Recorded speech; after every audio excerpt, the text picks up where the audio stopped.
welcome back to Chapter 4 of Hot Flash Divas. I'm the author, Dr. Shirley Garrett. I would like to remind you that this is a work of fiction. Chapter 4, Cancer 1, Dad 0. The next day, I walked into Dad's room and knew his guardian angel was on standby. To be truthful, I was ready for both of our sufferings to end. Tired and beaten down by Dad's cancer, I felt like a cookie baked too long, burnt on the edges, and ready to crumble. At first, I felt guilty about those feelings. It took some time for me to accept that clinging to my father while he endured intense chronic pain was selfish. I crawled into his bed and held the man who rode me on his shoulders and taught me to ride a bike as he took his last shuddering breath. I love you, Daddy. It's okay for you to leave if you're ready. No need for you to continue to suffer. Despite these words, I clung to him just as I had when I was a little girl. Dad's spirit left his body as if someone had cut the cord to his humanity. Now I was orphaned.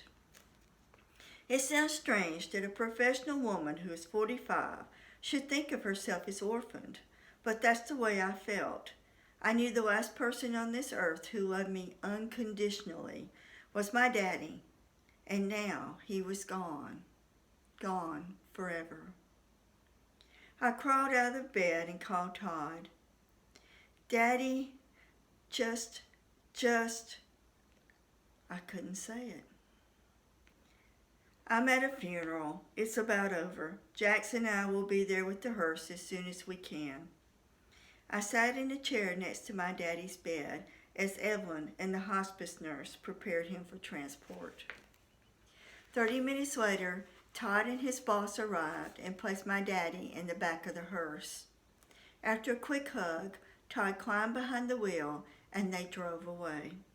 I watched him leave, tears welling in my eyes, feeling abandoned and alone. I tried to pull myself together, but my hand trembled as I scribbled out a check to clear the bill for Dad's sitting services. Evelyn, tall and cushy, pulled me into a hug after I handed it to her. She sat with Dad more often than any of the other ladies in her agency.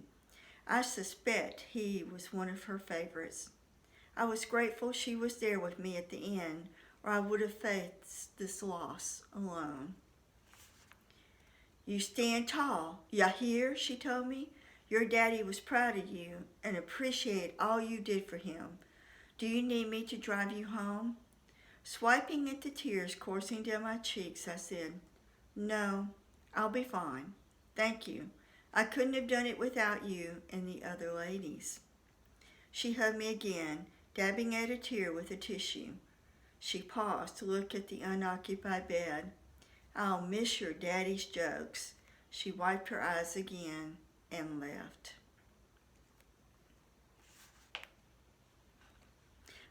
I called Marie, who was in charge of my answering service, and told her about Dad. I'll need you to cancel my appointments for the rest of the week, please. Don't you worry, Doc. We'll take care of everything. She paused a moment and said, You know all the ladies here have been praying for y'all. I do, and those prayers were most appreciated. I yanked a tissue from the box on my dad's bedside table. The stubborn tissue came, but the box flew across the room. I shook my head as I bent to retrieve it. Nothing's going right today. I'll call Todd later to get the arrangements, said Marie, before she disconnected. The funeral home where Todd worked used the same answering service I did.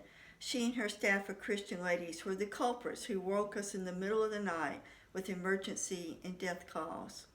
Still holding the tissue box, I grabbed my purse and stood to scan the room. My gaze froze on the bed, empty and rumpled. I remembered napping there with Dad the day before. Fresh tears welled in my eyes. I stood tall, took a snotty inhalation, locked the door, and closed it. Halfway to the administration office of the assisted living facility seemed like it was miles long. I stopped out of sight of the open doorway of the administrator's office to regain control of my emotions. Then I took the final step and knocked on the doorframe. Catherine Mays was a bird-like woman in her 40s. She looked up with a sharp expression at the sound of my knock. Catherine's expression softened when she saw me. I noticed her shoulders droop before she rose and walked around her neat desk. "I'm so sorry. I planned to come see you, but I wanted to give you a few moments to, you know." She shrugged her shoulders and gave me a brief hug. I clutched the tissue box to my bosom as I made arrangements to clean out Dad's room in a few days. Staff members entered Miss May's office and waited their turn to hug me. Each one told me their favorite story about Dad. One of the aides, Kathleen, said, "He loved bingo. You'd think those little prizes were gold." Still holding the box of tissues, I found I was seated in my car. I couldn't remember walking there. I drove home in a bleary fog of grief. Once parked in my 2-car garage, again, I couldn't recall the 10-minute drive home. I'm losing my mind. Buffy, my blonde Cocker Spaniel, greeted me as I walked into the den. I dropped to my knees, cocooned her, and bawled as she licked my tears. Some time later, using the nearby couch for support, I stood on unsteady legs and walked across the room to the sliding glass door to heave it open. Buffy leaped past the 2 steps and landed on the concrete patio, where she broke into a silent run toward a squirrel under a pine tree in the back corner of the fenced backyard. Left alone to deal with my loss, I paced the living room and wailed my anguish. Hour after an hour of gut-wrenching sobs, I felt flayed of all emotion, dehydrated, empty. I called Gina while I opened the sliding door. Buffy burst into the room and bounded past me. I heard her nails on the kitchen floor. Lapping sounds soon followed. "What's up? Is your dad all right?" Gina's voice rose an octave. I couldn't get the words out.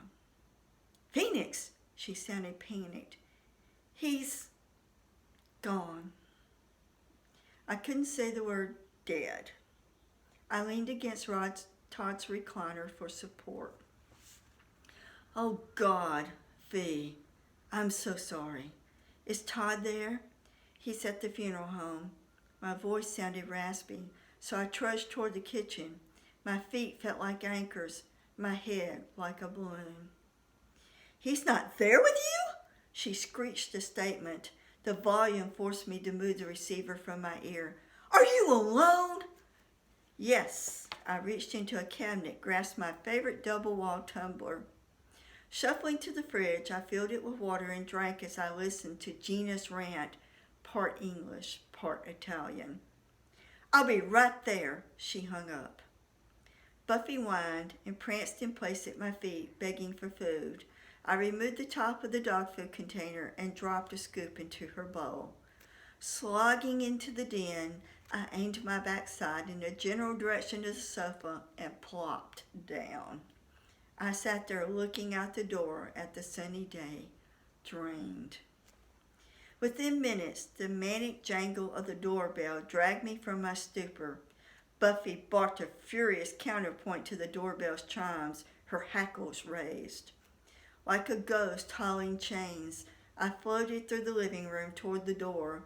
My head trailed behind me like a helium balloon teetered to my neck, an apparent after effect of the crying.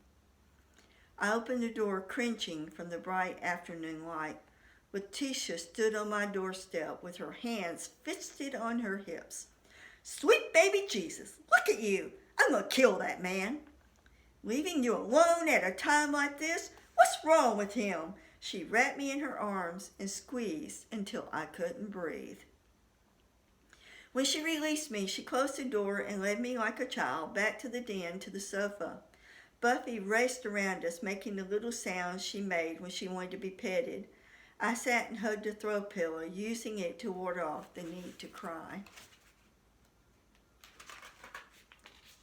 Hey there, sweetie pie. Letitia reached down and petted Buffy. Gina called me first, 'cause she knew I was the closest. When did your daddy pass? Around 2. My throat closed around the words. Was Todd at least with you then? I shook my head. The movement made me feel dizzy. Letitia's brows drew together in a frown. Bless your heart. Were you alone? I knew that look so well. She totally pissed. Evelyn was with me. She's been such a big help. Oh, I forgot. I've got to call Kevin. I reached for the phone, but Letitia stayed my hand. There's no hurry. Let's get you a bit on track first. All the divas knew the Kevin saga.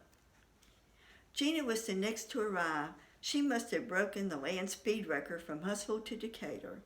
Gina paced back and forth in front of me, her curls springing from her head in all directions, and her hands gesturing as she spoke. From my perspective on the couch, she looked like a fire-breathing Medusa in a business suit. She stopped pacing and faced me, arms akimbo.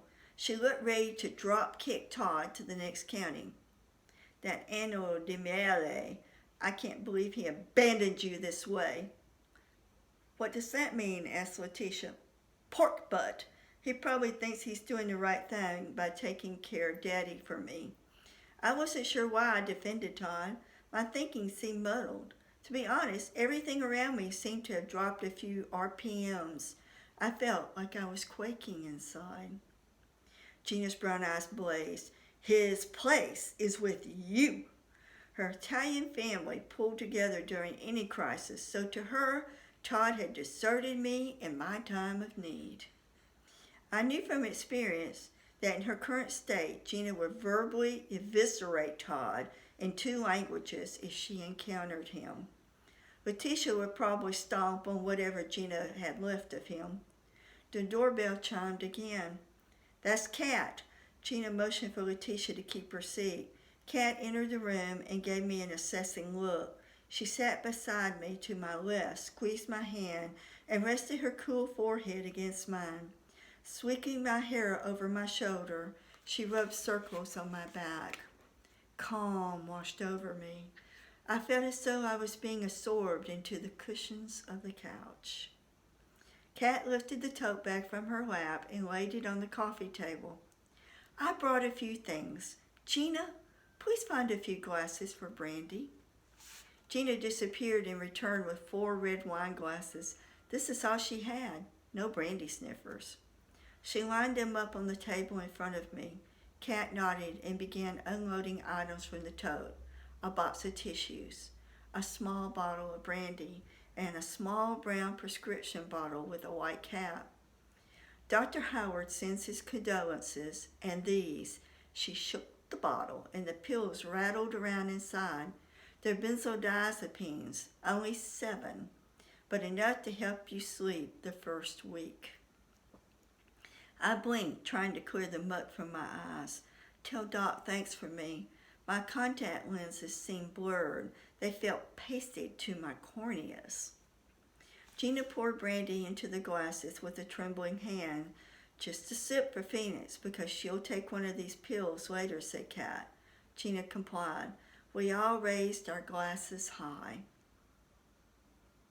To Bill O'Hare, he was a good man and a good father, said Gina. To Bill, we all chorused and sipped the liquor. Kat tilted her head as she adjusted her glasses further up her nose. When do you expect Todd? I shrugged. It was the most I could manage. The doorbell rang again. Who now? I rubbed the area between my brows. A whopping sinus headache was forming storm clouds inside my skull, complete with rumbling thunder. Pizza! Gina raced toward the front door like a bundle of fuming energy. You can't help but love a friend who remembers to order the pizza. Letitia heaved herself from the sofa.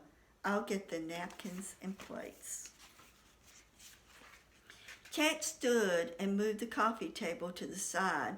Planting herself in front of me, she took my hands and hefted me to my feet. She looked me in the eye. Phoenix, I know you're probably not hungry, but I need for you to eat something before you take one of these pills. I nodded, causing my head to throb in response. She took me by the elbow and walked me through the kitchen to the dining area, where she pulled out the chair at the head of the table. I practically fell into it. Letitia placed plates and napkins on the table and sat to my right. Kat and Gina claimed the chairs to my left. Between bites of pizza, they all cast worried glances in my direction. From the expressions on their faces, I imagined I looked like hell, served sunny side up. At first, the pizza tasted like cardboard, but after a few bites, something took over, and I realized I was famished. No wonder I've been feeling so faint. I haven't had a meal since last night. After 3 slices, my internal quivering had slowed, and I was ready to deal with the Kevin situation. I explained to the divas what I needed to do. Letitia lumbered to her feet and began clearing the table. Gina sprinted to the den, returned with her laptop, and fired it up. She tapped on the keys and found a deal on round-trip tickets from New York to Huntsville. Kat handed me the cordless phone, sat beside me at the dining table, and patted my hand. Letitia stood in the doorway leading to the kitchen. Kevin, Dad's dead. There, I'd said it. The D word. Are you all right? My friends are here. It's been hell. There was a long pause. What's the plan? His voice sounded strained. Can you leave from O'Hare at 10 tomorrow? Oh yeah, I could hear the ice dispenser in his fridge dropping cubes into a glass. Your ticket will be waiting for you at the American Airlines desk. I'll pick you up at the airport. Just plan on staying with us. I nodded toward Gina, who clicked her mouse, finalizing reservations. Thanks, I appreciate it. You know things are tight for me right now. His voice cracked. No problem. I need to go. I'll see you tomorrow. I hung up before I could spew my building anger over the airwaves. I knew if I started, Kevin would catch the fury I felt toward him, Todd, cancer, and even God for taking my daddy. My cell phone rang just as I disconnected the call on the house phone. I'll get it, said Letitia. She returned holding the phone out to me. It's Todd's mama. Hi, Joyce. Did Todd tell you? I asked. Tell me what? Is Bill? He died at 2 this afternoon. Good Lord, I'm going to kill that boy. He never called me. If I'd known, I would have dropped everything and come right over. The divas are here, and Dr. Howard sent some pills to help me sleep. I'm about to take one and go to bed. Have you eaten, sweetie? Yeah, Gina ordered in a pizza. I glanced up at Gina. She was leaning against the doorframe with her arms crossed. You sure you don't want me to spend the night? I think I'll be fine, but thanks. I was drooping fast. Put Todd on the phone. I could hear her dog barking in the background. I can't. Todd's not here. I looked at Gina again. Her dark eyes turned flinty when I mentioned his name. Where in the world is he at a time like this? Joyce sounded agitated. I haven't seen him since he picked Daddy up at the assisted living facility. She sighed. I'm real sorry about your dad. He was a fine man. You go to bed. I'll call Todd on his cell phone. That son of mine is going to get a piece of my mind for leaving you alone. Kat left and reappeared by my side. She handed me a pill along with a glass of water. We'll start calling folks to give them the news and make a list so you'll know who we've contacted. You need to get some sleep because there's a lot to handle tomorrow. While the divas tidied my house and let Buffy out, I changed into my warmest pajamas. It was only September, but a cold front had just moved into the area, and I despised cold weather. Cat turned my heating blanket on low and tucked me into bed. The divas were there for me when Todd wasn't. Their love brought tears to my eyes. The last thing I saw before I fell into a comatose sleep was the divas standing in a semicircle around my bed. That's the end of chapter 4. Tomorrow I'll read chapter 5. Thank you for joining me. If you enjoyed this, please like and possibly subscribe. Have a great day. Bye.